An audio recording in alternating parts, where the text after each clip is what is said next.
Un texto egipcio de 1200 años de antigüedad cuenta parte de la historia de la crucifixión de Jesús con giros de trama apócrifos, algunos de los cuales nunca antes se habían visto. Escrito en copto, el texto antiguo habla de Poncio Pilato, el juez que autorizó la crucifixión de Jesús, cenó con Jesús antes de su crucifixión y ofreció sacrificar a su propio hijo en lugar de Jesús. También explica por qué Judas usó un beso específicamente para traicionar a Jesús, porque éste tenía la capacidad de cambiar de forma, y pone el día del arresto de Jesús el martes por la noche en lugar de jueves por la noche, algo que contraviene la línea de tiempo de Pascua.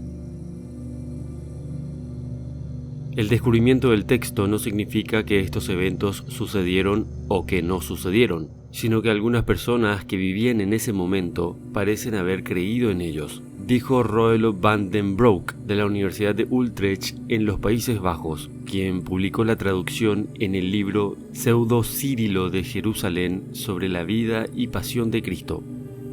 Se encuentran copias del texto en 2 manuscritos, uno en la Biblioteca y Museo Morgan de la ciudad de Nueva York y el otro en el Museo de la Universidad de Pensilvania. Si bien las historias apócrifas sobre Poncio Pilato se conocen desde la antigüedad, van den Broek escribió en un correo electrónico a Life Science que nunca había visto esto antes, con Pilato ofreciendo sacrificar a su propio hijo en lugar del mismísimo Jesús. Sin más, Pilato preparó una mesa y comió con Jesús el 5º día de la semana, y Jesús bendijo a Pilato y a toda su casa. Esto se lee en parte del texto traducido. Pilato luego dice a Jesús: «Pues bien, he aquí que ha llegado la noche. Levántate y retírate, y cuando llegue la mañana y me acusen por tu culpa, les daré el único hijo que tengo para que lo maten en tu lugar». En el texto, Jesús lo consuela diciendo: «Oh Pilato, has sido considerado digno de una gran gracia porque me has mostrado una buena disposición». Jesús también le mostró a Pilato que podía escapar si así lo quisiera. Pilato entonces miró a Jesús y he aquí, se volvió incorpóreo y no lo vio durante mucho tiempo. Pilato y su esposa ambos tienen visiones esa noche que muestran un águila que representaría a Jesús siendo asesinada.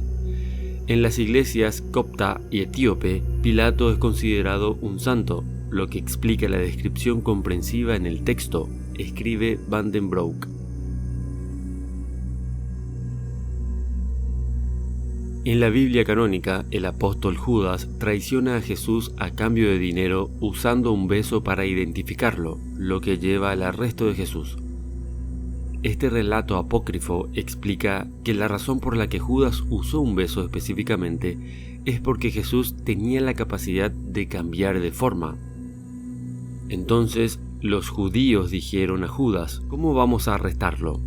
A veces es rubicundo, a veces es blanco, a veces es rojo, a veces es de color trigo, a veces es pálido como las acetas, a veces es un joven, a veces es un anciano».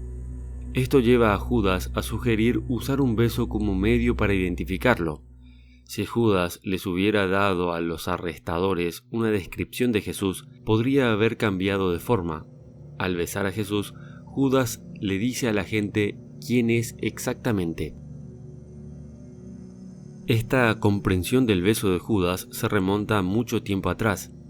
Esta explicación del beso de Judas se encuentra por primera vez en Orígenes, un teólogo que vivió entre 185 y 254 después de Cristo, escribe van den Broek. En su trabajo Contra Celsum, el antiguo escritor de Orígenes declaró que a los que vieron a Jesús no se les pareció igual a todos. El texto está escrito a nombre de San Cirilo de Jerusalén, que vivió durante el siglo IV. En la historia, Ciril cuenta la historia, valga la redundancia, de la Pascua como parte de una homilía, un tipo de sermón. Varios textos de la antigüedad afirman ser homilías de San Cirilo y probablemente no fueron pronunciados por el santo en la vida real.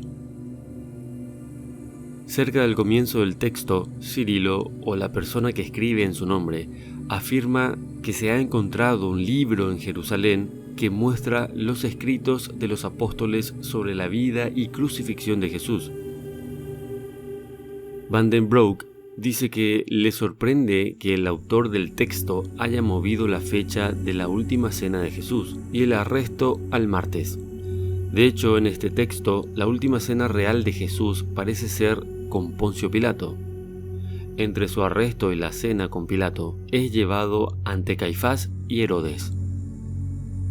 En los textos canónicos, la última cena y el arresto de Jesús ocurre el jueves por la noche, y los cristianos de hoy marcan este evento con los servicios del Jueves Santo.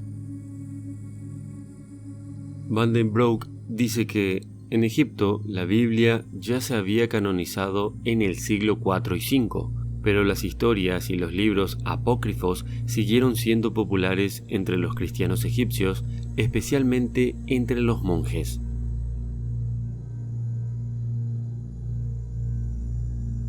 Esto podría llenar de rabia a los cristianos ortodoxos, ya que cambia toda su vida, su fe y sus creencias acerca de Jesús. Igualmente no creo que se lo tomen en serio, ya que ellos son difíciles de convencer, pero hay cosas que la Iglesia Católica ha hecho frecuentemente y es esconder cosas importantes a la sociedad. Por ejemplo, el papiro Tuli. Se cree que este papiro es una evidencia de antiguos platillos voladores en el pasado distante y que por alguna razón o razones los historiadores han cuestionado su autenticidad y significado. Como muchos otros textos antiguos, este documento cuenta una historia increíble, una que podría cambiar la forma en que miramos nuestro pasado, nuestro futuro y también nuestro presente. Se cree que este documento antiguo, que en realidad no es un papiro, ofrece el primer encuentro con platillos voladores en el planeta. El papiro de Tuli es una forma de traducción de una transcripción moderna de un documento egipcio antiguo. Según este texto, fue alrededor del 1480 a.C. cuando ocurrió este avistamiento masivo de ovnis, y el faraón que gobernaba Egipto en ese momento era Tutmosis III. Quedó registrado en la historia como un día de gran importancia, un día en el que sucedió algo inexplicable. En el año 22, en el tercer mes de invierno, a la sexta hora del día, los escribas de House of Light notaron un círculo de fuego que venía del cielo. De la boca emitió un aliento fétido. No tenía cabeza, su cuerpo tenía una vara de largo y una vara de ancho. No tenía voz, y a partir de eso los corazones de los escribas se confundieron y se arrojaron sobre sus vientres. Luego informaron al faraón. Su Majestad ordenó y estaba meditando sobre lo sucedido, que quedó registrado en los rollos de la Casa de la Vida. Algunas porciones de este papiro están borradas o apenas se pueden interpretar, pero la mayor parte del texto es lo suficientemente preciso como para permitirnos entender lo que sucedió durante ese mítico día. El resto del texto es como sigue. Ahora, después de que pasaron algunos días, estas cosas se hicieron cada vez más numerosas en el cielo. Su esplendor excedía al del sol y se extendía hasta los límites de los 4 ángulos del cielo. Alto y ancho en el cielo era la posición desde donde estos círculos de fuego iban y venían. El ejército del faraón miraba con él en medio de ellos. Fue después de la cena, luego, estos círculos de fuego ascendieron más alto en el cielo y se dirigieron hacia el sur. Luego cayeron del cielo peces y pájaros, una maravilla nunca antes conocida desde la fundación de su tierra. El faraón hizo que se trajera incienso para hacer las paces con la tierra, y lo que sucedió se ordenó que se escribiera en los anales de la Casa de la Vida para que sea recordado por todos los tiempos. Este increíble e histórico evento fue descrito como silencioso, pero con increíbles vistas de misteriosos récords de vuelo altamente refractantes, brillando de hecho como el sol, o más que el sol. Según este texto antiguo, la partida de los visitantes de otros mundos estuvo marcada por un evento misterioso cuando los peces llovieron del cielo.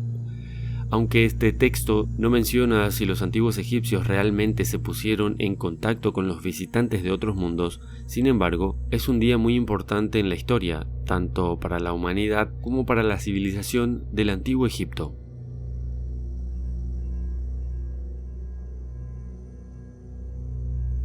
Es importante mencionar que es muy poco probable que los antiguos egipcios malinterpretaran estos discos ardientes como algún tipo de fenómeno astronómico o meteorológico. Los antiguos egipcios eran astrónomos experimentados y brillantes, y para el 1500 a.C. tenían experiencia en este campo, lo que significa que habrían descrito un fenómeno astronómico de una manera muy diferente. Además, en este documento antiguo, los discos ardientes o el disco ardiente se describe cómo cambiaron de dirección en los cielos, por lo que sabemos que estos objetos no cayeron, sino que se quedaron en el cielo egipcio. Para entender la historia antigua y su historia, habría que estudiar este documento. Lamentablemente hoy el papiro original se ha ido. El investigador Samuel Rosenberg solicitó al Museo del Vaticano la oportunidad de examinar este hermoso documento, a lo que obtuvo la siguiente respuesta. El papiro Tully no es propiedad del Museo del Vaticano. Ahora está disperso y ya no se puede rastrear. Es posible que el papiro Tully sea un hecho en los archivos del Museo del Vaticano, oculto a la gente, y si es así, ¿por qué?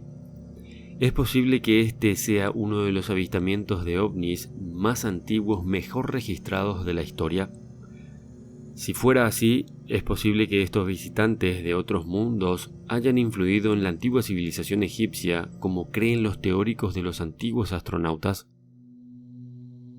Si no fuera así, no tiene sentido que el Vaticano lo esconda o directamente lo haga desaparecer. Todos sabemos que el Vaticano acostumbra a hacer este tipo de cosas.